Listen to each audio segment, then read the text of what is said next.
नमस्कार फार्मिस्टो, सर्वप्रथम किसान चैनल पे आप सभी का स्वागत है। नेचुरल फार्मिंग के ऊपर हम अपनी चर्चा आरंभ रखते हैं और इसी संदर्भ में पिछली बार हम लोगों ने चर्चा किया था मिट्टी के स्वास्थ्य के बारे में। मिट्टी का स्वास्थ्य के ऊपर जब हम चर्चा कर रहे थे तो मिट्टी का भौतिक स्वास्थ्य, मिट्टी का जैविक स्वास्थ्य और मिट्टी का रासायनिक स्वास्थ्य के बारे में चर्चा किए थे। लेकिन फिर बहुत सारे लोगों ने प्रश्न पूछा, उपजाऊ मिट्टी क्या होती है और मिट्टी का पैदावार क्या होता है। Fertility, soil fertility and soil productivity. तो सॉइल फर्टिलिटी और सॉइल प्रोडक्टिविटी, जिसे हिंदी में हम जैसे मिट्टी का उपजाऊ है कि नहीं या कितना उपजाऊ है, और मिट्टी में पैदावार कितना होगा या मिट्टी में पैदावार हो सकता है कि नहीं हो सकता है, ये दो जो शब्द है, ये दोनों शब्द के बारे में आज चर्चा करेंगे। और बहुत महत्वपूर्ण शब्द है क्योंकि ये उपजाऊ मिट्टी और मिट्टी का पैदावार ये दोनों अलग अलग चीज है। उपजाऊ जो होता है, जो हम सॉइल फर्टिलिटी बोलते हैं, ये मिट्टी का अपना गुण है, कैसा मिट्टी है उसके ऊपर है। जो हम बात करते थे मिट्टी का स्वास्थ्य, तो वो हम बाहर से नहीं ला सकते हैं। वो हम इसके लिए सबसे जरूरी होता है मिट्टी का स्वास्थ्य के लिए या फर्टिलिटी के लिए कार्बन नाइट्रोजन रेशियो, या एसओसी हम बोलते हैं, सॉइल ऑर्गेनिक कार्बन, मतलब मिट्टी में कार्बन की मात्रा कितना है, उसी के ऊपर ये सारा मिट्टी का इनहेरेंट फर्टिलिटी जो बोलते हैं, अंदर से आंतरिक मिट्टी फर्टाइल है, उपजाऊ है कि नहीं। जो आप लोग देखते होंगे खेत में बात करते हैं या जो आप अपने अपने क्षेत्र में देखते हैं, वो खेत बंजर है, वो खेत में पैदावार उतना ज़्यादा नहीं होता है या ऊसर है, तो ये सब शब्दों का इस्तेमाल करते हैं। आमतौर पर हम लोग बात करते हैं पैदावार नहीं है, ये पैदावार से बात नहीं करते हैं, वहाँ बात करते हैं मिट्टी का अपना, खेत का अपना उपजाऊपन। और दूसरा हम बात करते हैं पैदावार। तो पैदावार क्या होता है कि वहाँ कितना हम उत्पादन ले सकते हैं। ये ध्यान देने वाली बात है कि हमारा खेत कम उपजाऊ भी है, फिर भी हम उसमें और अलग से बाहरी तत्व को डाल करके उसमें उत्पादन ले सकते हैं ज्यादा, उसमें पैदावार ज्यादा ले सकते हैं। और इसीलिए जब हरित क्रांति शुरू हुई अपने भारत में और ग्रीन रिवॉल्यूशन जब शुरू हुआ, तो यूरिया और डीएपी और पोटास और तमाम तरह के रासायनिक खाद और उर्वरक और साथ साथ में माइक्रोन्यूट्रिएंट, ये सब डालने की आवश्यकता पड़ी और उसकी जरूरत को बताया गया। तो वो जरूरी होता है। जब हम प्राकृतिक खेती या नेचुरल फार्मिंग की बात करेंगे या ऑर्गेनिक फार्मिंग, जैविक खेती की बात करेंगे, तो क्या हमारे नेचुरल मिनरल्स क्या है, उसके नेचुरल खनिज जो है, सो प्राकृतिक खनिज क्या है, वो हम डाल सकते हैं। उसकी हम जरूर बात करेंगे आगे, जब उसके हम रासायनिक में क्या क्या, मिट्टी का स्वास्थ्य में क्या क्या होना चाहिए, उसके बारे में बात करेंगे। लेकिन आज हम समझें कि यही है, पैदावार बढ़ा सकते हो आप किसी भी जमीन का, और उसीलिए यूरिया, डीएपी, पोटास। और क्यों जरूरी है बाहर से डालना, कितना भी हमारा खेत फर्टाइल हो, कितना भी हमारा उपजाऊ मिट्टी हो, क्योंकि देखिए हर तरह के लोग होते हैं। आप जानते हैं हमारे बहुत ही बॉडी बिल्डर है खली, विदेशों में भी जाके बहुत नाम किए, या और भी जो बड़े बड़े पहलवान हैं, तो उनका शरीर का रिक्वायरमेंट जो है ना वो बहुत ज्यादा होता है। आमतौर के जो लोग हैं, हम लोग की रिक्वायरमेंट कम है, 2 रोटी खाने से हमारा काम चल जाता है। लेकिन उनका शरीर ऐसा है कि उनको जो है 50 रोटी दिन में चाहिए, 4 किलो मुर्गा, 10 किलो मुर्गा ये डेली खाएंगे, तभी उनका स्वस्थ शरीर मेंटेन रहेगा। इसी तरह से जो हमारी नई नई बीज आई है, वो बीज को उतना पोषक तत्व चाहिए, और उतना पोषक तत्व जल्दी के मात्रा में लेने के लिए हम अलग से डालेंगे। हमारे पहलवान आज प्रोटीन पाउडर यूज करते हैं, तो वही वैसे ही हमारे मिट्टी को भी ये सब चाहिए पदार्थ बाहर से डालने का। और इसीलिए आप खेती के किसी भी वैज्ञानिक को देखेंगे तो वो बोलते हैं समेकित पोषक तत्व प्रबंधन, इंटीग्रेटेड न्यूट्रिएंट मैनेजमेंट। मतलब जो आज हमारी नई नई हाइब्रिड बीजें आ रही हैं या और भी अच्छे अच्छे तरह के बीज आ रही हैं, उसको ज्यादा पोषक तत्व का जरूरत है, और उसीलिए पैदावार बढ़ाने के लिए बहुत ज्यादा हमें इसकी चाहिए। और यही सब कारण है कि आपको जान करके बहुत ही सुखद फील होगा, आश्चर्य होगा कि 1947 में जब हम आजाद हुए थे, तब हमारी टोटल उत्पादन, अनाज की उत्पादन कुल हमारी उस समय 50 टन थी, और आज हमारा 50 लाख टन, सॉरी, और आज हमारा भारत 350 लाख टन से ज्यादा उत्पादन करता है, मतलब 6.5-7 गुना से ज्यादा उत्पादन हो गया। तो ये सब जो अलग से मिट्टी उपजाऊ थी, लेकिन पैदावार के लिए लोग डाले। अब बात होती है कि पैदावार के लिए तो ये डालना जरूरी है। हाँ, डालना जरूरी है, लेकिन सारे वैज्ञानिक क्या बोलते हैं कि हमें साथ साथ मिट्टी के अंदर की जो अपनी उपजाऊ है, फर्टिलिटी है, उसके ऊपर भी ध्यान देना है। और इसीलिए सारे वैज्ञानिक क्या बोलते हैं कि गोबर की खाद जरूर डालो।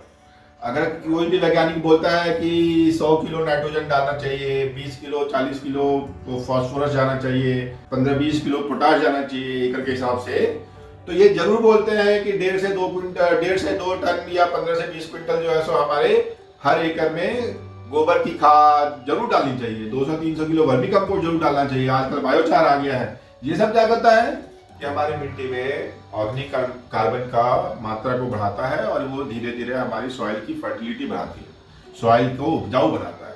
और सॉइल का उपजाऊ होने में कार्बन एक बड़ा ही महत्वपूर्ण चीज है। लेकिन साथ साथ जो हम पिछली बार बता रहे थे, और मैं लिंक दे दूंगा पिछली बार आप ज्यादा अच्छे से जानने के लिए, कि जैविक स्वास्थ्य में सारे वो फायदेमंद जीवाणु, जो छोटे छोटे जीवाणु होते हैं, उनको रहने के लिए भी ये चीजें चाहिए, ऑर्गेनिक कार्बन चाहिए। और ऑर्गेनिक कार्बन नहीं डालेंगे तो हमारा जो है सो उपजाऊपन मिट्टी का धीरे धीरे छीन होते जाएगा, धीरे धीरे खत्म होते जाएगा। और ये हम इतने सालों में देख रहे हैं। किसान सोचता था कि अरे गोबर का खाद डालने का क्या जरूरत है, यूरिया डालो, डीएपी डालो, फास्फोरस डालो, पोटाश डालो, काम हमारा हो जाएगा। पैदावार तो हो रहा है, पैदावार बढ़ी भी किसान की। लेकिन अब किसान क्या सोच रहा है कि अब मेरी पैदावार जो है सो एक लिमिट पे आके स्टेबल हो गई है, स्टेबलाइज हो गई है, अब आगे बढ़ी नहीं रही है, कहीं कहीं तो कम भी होने लगी है। और उसको जरूरत जो अपने रासायनिक उर्वरक डाल रहे हैं उनकी मात्रा बढ़ानी पड़ रही है। क्यों बढ़ानी पड़ रही है? क्योंकि प्रोडक्टिविटी तो बढ़ा ली है वो, लेकिन सॉइल की फर्टिलिटी, सॉइल का उपजाऊपन वो कम कर लिए। अब सॉइल का उपजाऊपन कम कर लिए तो उसका तो कोई उपाय नहीं है। अब इसीलिए सारे किसान अब बहुत ज्यादा जोर दे रहे हैं कि भाई रासायनिक खाद डालो, रासायनिक उर्वरक डालो या ना डालो, गोबर की खाद, वर्मी कंपोस्ट, या जो है नया नया आया है बायोचार। हम बात करेंगे बायोचार के बारे में आगे, क्या है बायोचार और कैसे हम कर सकते हैं। जो हम आजकल खेत में पराली या पुआल जलाने का जो प्रचलन हो गया है किसानों में, उसको हम कैसे बायोचार में बना करके हम खेत में वापस डाल सकते हैं, जो बहुत अच्छा चीज है। तो इसके बारे में हम अगले चैनल में बात करेंगे आगे। लेकिन अभी हम मिट्टी के स्वास्थ्य के बारे में और मिट्टी के उपजाऊ और फर्टिलिटी के बारे में जब बात करें तो ये जरूरी है जानना। इसीलिए गोबर की खाद हो या वर्मी कंपोस्ट हो, इससे कंप्रोमाइज नहीं कीजिए, बल्कि गोबर का खाद सबसे उत्तम है। और वर्मी कंपोस्ट क्या है कि वो दवाई की जैसा है, विटामिन ले लिए। भाई हम फल सब्जी नहीं खा रहे हैं तो विटामिन ले लिए। उसी तरह से हमारा ऑर्गेनिक कार्बन है, जो हम बायोचार बोल रहे हैं कि और कुछ नहीं डाल सकते हैं तो चलो ऑर्गेनिक कार्बन डाल देते हैं। और सबको डालने में मेहनत ज्यादा है। गोबर का खाद आप ऐसे भी इस्तेमाल कर सकते हैं। और बायोचार को हम सीधा नहीं बोलते ऊपर में डालने के लिए, उसको पूरा डीप में, कम से कम जमीन में 2 फीट नीचे करना चाहिए आइडियली। ऐसे तो आजकल लोग उसको भी ऊपर फेंक देते हैं और जुताई में सोचते हैं कि हम गहरी जुताई करेंगे तब चला जाएगा। वो एक लेवल तक ठीक है, लेकिन फिर भी उत्तम यही होता है कि बायोचार को हमको 1-1.5 फीट नीचे डालना चाहिए। तो ये सब चीजें हैं और यही चीज है अंतर आपकी मिट्टी को उपजाऊ बनाता है, कि मिट्टी को फर्टाइल बनाता है।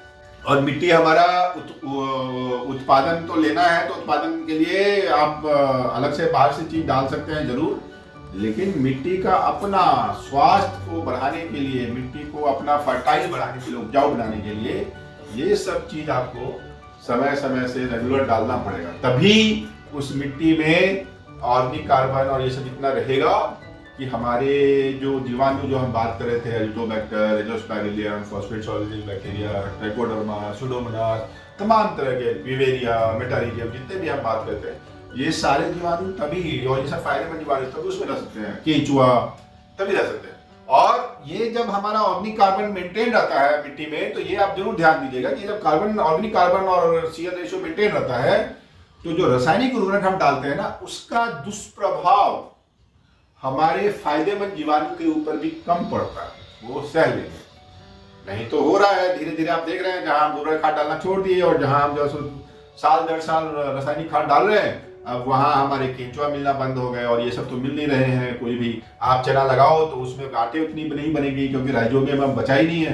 तो राइजोबियम अब हम चना बना लगाते हैं, सोयाबीन लगाते हैं, कोई भी दलहनी फसल लगाते हैं तो बोलते हैं भाई राइजोबियम भी अलग से बीज में डाल के बीजोपचार करके डालो। पहले नहीं जरूरत होता था, पहले हम कहाँ करते थे। 50-60 साल पहले जो हमारी प्राकृतिक खेती होती थी सब जगह में, और उत्पादन अच्छा ही होता था, बल्कि ज्यादा अच्छा होता था। जो बीज था उसके हिसाब से हम बोल रहे हैं। अब अच्छी बीज आ गई तो उसमें तो आपको ज्यादा डालना पड़ेगा। आप देखते होंगे पालक आता है आजकल, बड़ा बड़ा पालक, बड़ा बड़ा मूली, लेकिन जो देसी पालक होता था वो छोटा छोटा होता था, वो देसी चौलाई होती थी वो छोटी छोटी पतली पतली होती थी। आजकल चौलाई आप देखेंगे जो बाजार में आता है बड़े बड़े शहरों में, तो उसमें बड़ा बड़ा लंबा लंबा डंठल ज्यादा होता है, पत्ते कम होते हैं। पुरानी जो देसी चौलाई आप खाएंगे तो उसमें डंठल होंगे ही नहीं, सिर्फ साग ही होगा, पत्ते ही होंगे, मुलायम होगा, सॉफ्ट होगा, मोटे मोटे, इतने उंगली के जैसे मोटे मोटे आपके डंठल नहीं होंगे।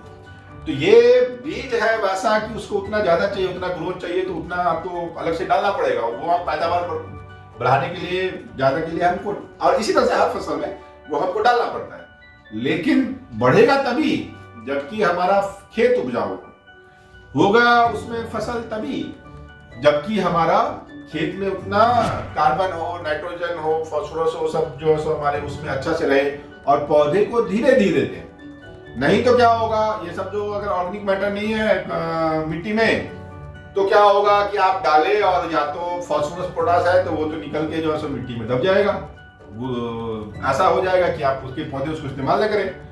और यूरिया है, डीएपी है, तो नाइट्रोजन जो है वो घुल के या अमोनियम गैस बन के उड़ जाएगा या पानी में घुल के नीचे चला जाएगा और जमीन के नीचे जो है सो वो पत्थर जैसा पूरा बना देगा, तो फिर वो आपके कोई काम का नहीं रहेगा। आप पानी भी देंगे तो पानी अंदर नहीं जाएगा, जड़ को नहीं पहुंचाएगा, जड़ अंदर ज़्यादा नहीं जाएगा तो जड़ बढ़ेगा नहीं, जड़ बढ़ेगा नहीं तो ऊपर पौधा नहीं बढ़ेगा और फसल उतना उत्पादन नहीं होगा।